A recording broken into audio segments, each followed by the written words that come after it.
morning. Welcome to Design and Drive. I'm Anna Perez, owner of 914 Graphics, Legacy Co-Creative, and 747 Garage. If you're new to the page, this is a page about entrepreneurship, life in general. It's not just for designers, but designers, well, if you're a designer, you know that all of that still applies. So, every Tuesday I do an open topic, that something random that comes to mind that I feel like it needs to be discussed, or I feel like it could be helpful to somebody. On Thursdays, tune back in for good design advice, which again, is just good life advice in general. But tune into that to learn more, get more information, and see what that's all about.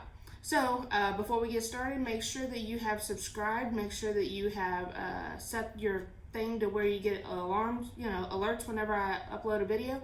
And of course, share with all your friends and family. I talk about some random stuff, but it's been pretty helpful for a lot of people from what I've been told.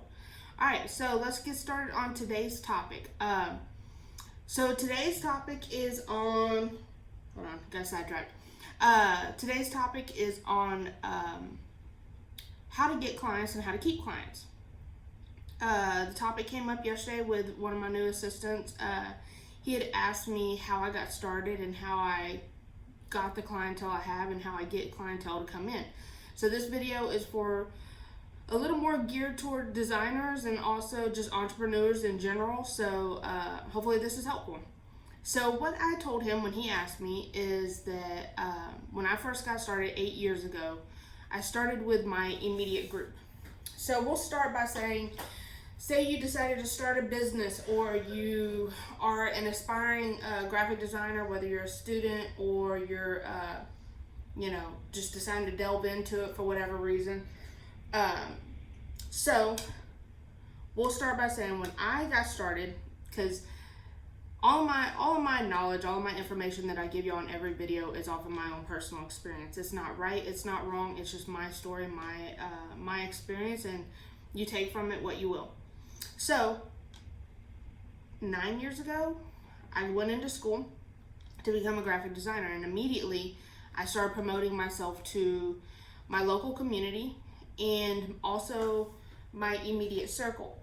So if you're starting a business, but yet you're too shy to go out and put your name out there, if you're too shy to go door to door and hand out a business card, rethink what you're doing, because it takes legwork, especially in the beginning.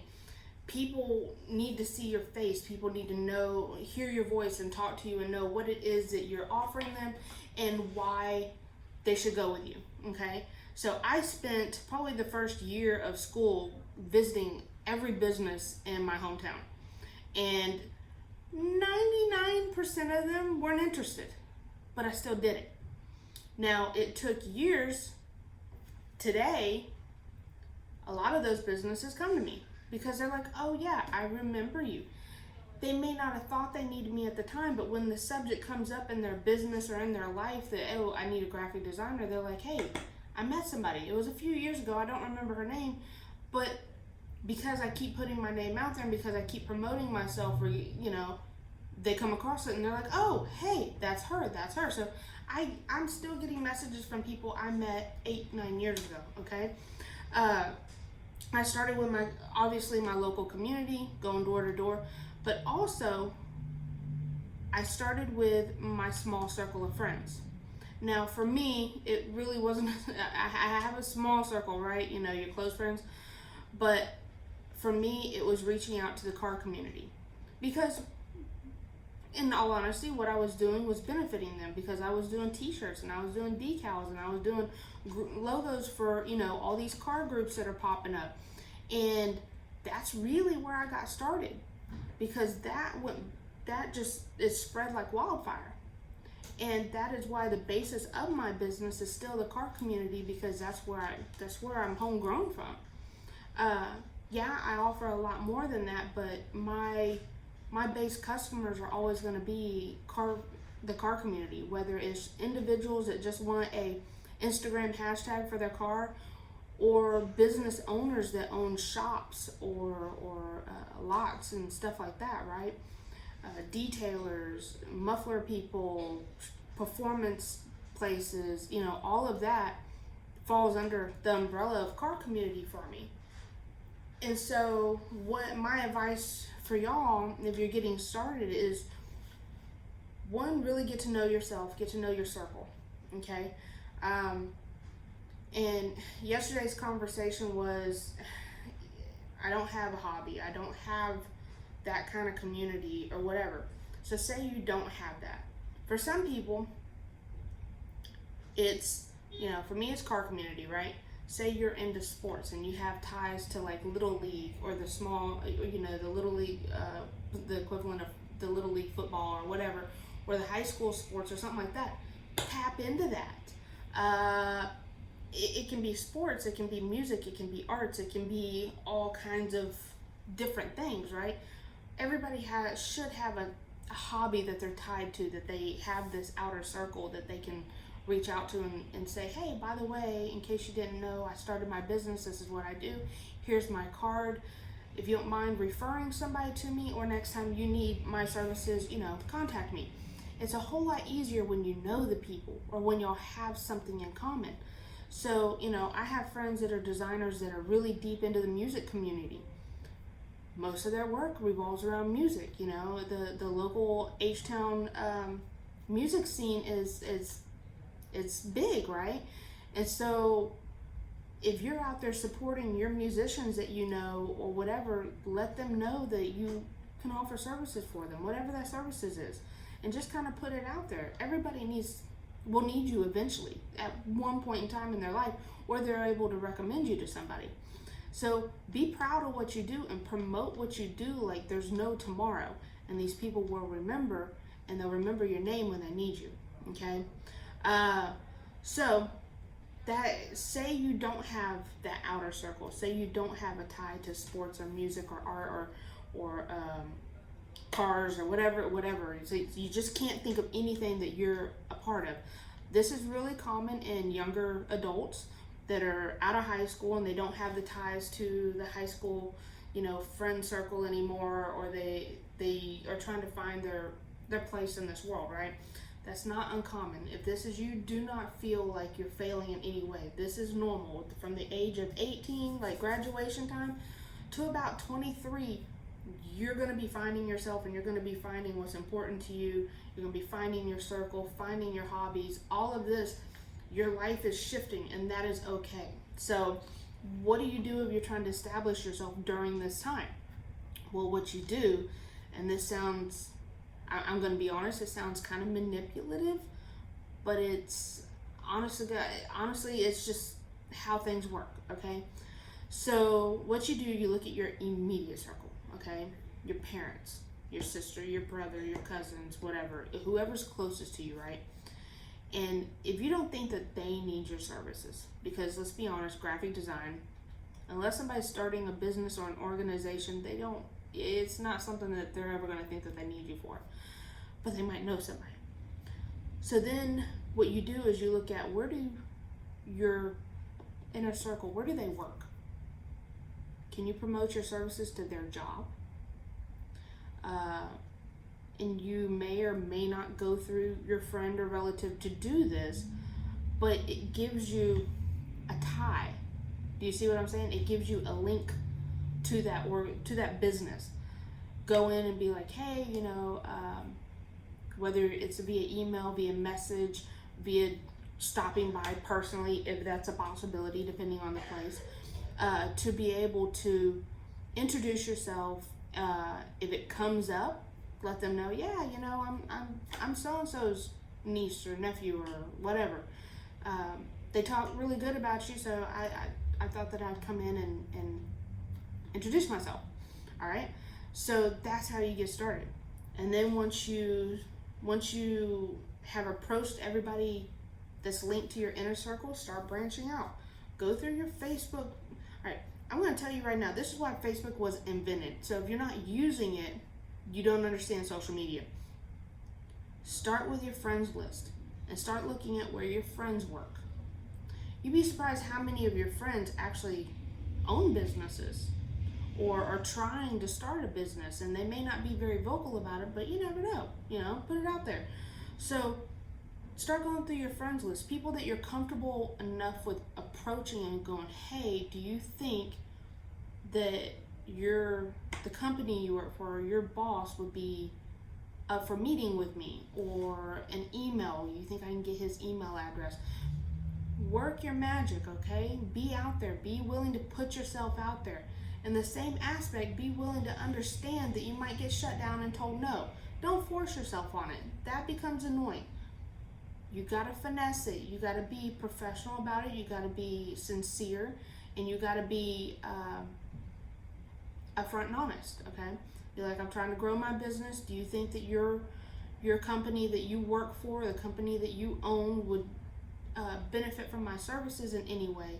Can I leave my information? A big key to getting clients is how to communicate professionally and effectively. How to not annoy somebody, how to not feel like you're wasting somebody's time or being overbearing. As soon as you're overbearing, you lose them. There's an art to, you know the term sliding into DMs, right? That's the same thing business owners do. You slide in, you leave your mark, your impression, which is a very hopefully polite, useful, professional impression, very short, sweet, to the point, and you back out. You don't keep pushing. You just put it out there, let them know that you exist, what you do, and move on. Now, eventually you're gonna feel like you've already visited everybody and everything, and you're like, oh great, now what do I do? You can circle back around. If it's been a few months, circle back around and being like, hey, just touching base. Hope you're doing a good day. Hope you're having a good day. Feel free to contact me if I can help you in any way, whatever your services are, right? So that's how you approach clients. And reality, real world is 1 out of 100 that you talk to are going to agree to do business with you. That's why you push. You plant these seeds every fucking where you go. You put it out there. And it takes time. It does. It takes time. And businesses are not built overnight. And something I posted the other day on Facebook that is legit that I need to share with y'all is that businesses aren't built overnight. Overnight doesn't mean tomorrow. Overnight can mean in a month, in a year. Hell, overnight can mean 5 years. Okay?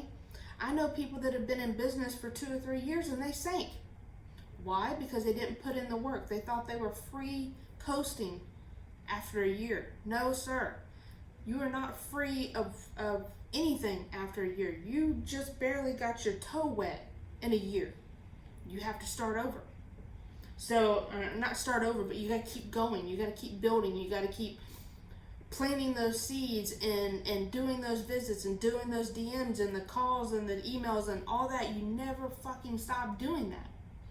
Now, if you're in business and you got lucky enough that shit is just pouring in, that's great. But understand that stuff can die. That can die if you're not still doing what it takes to brand, market, and promote your business, okay? All right, so that goes into how do you keep clients. Keeping clients, it should be common sense, but I'm going to lay it out for you. Be polite. Be professional. Be reliable. Be sustainable. Be keep your promises. Be what's the word I'm looking for? I just drew a blank.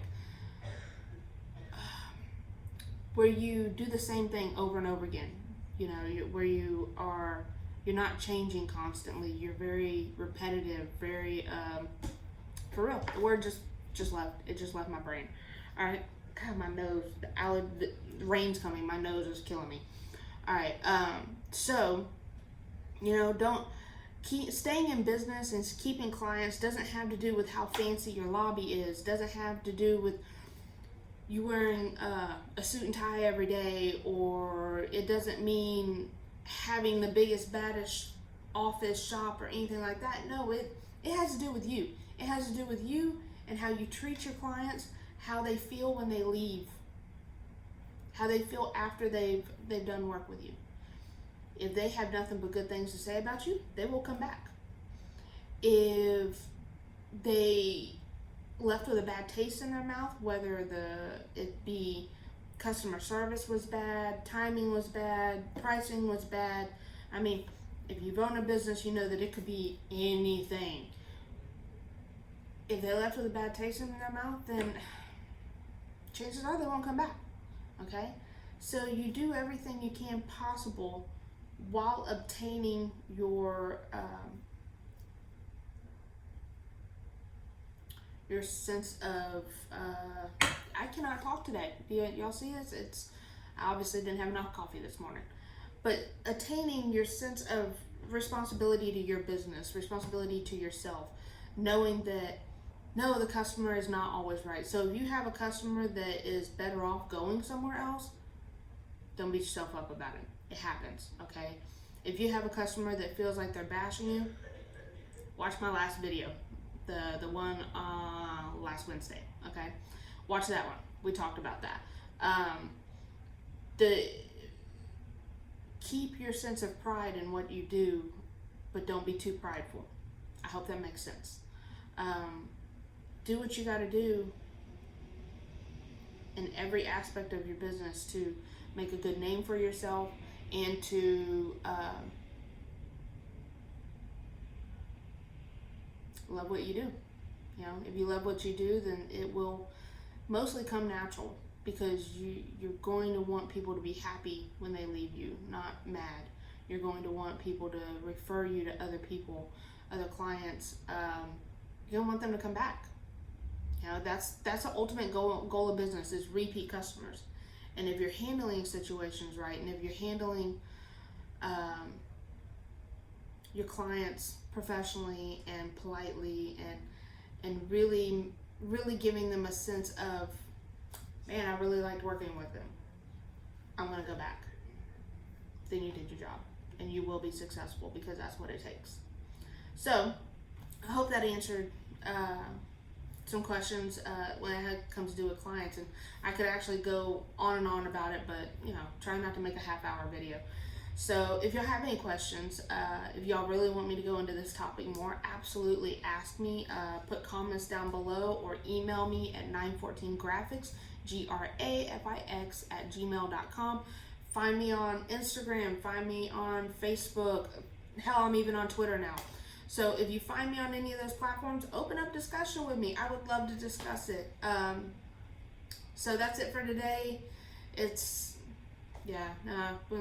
I won't even get into the weather here in Texas right now. Okay.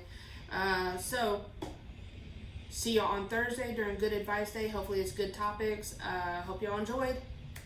See y'all later. Bye.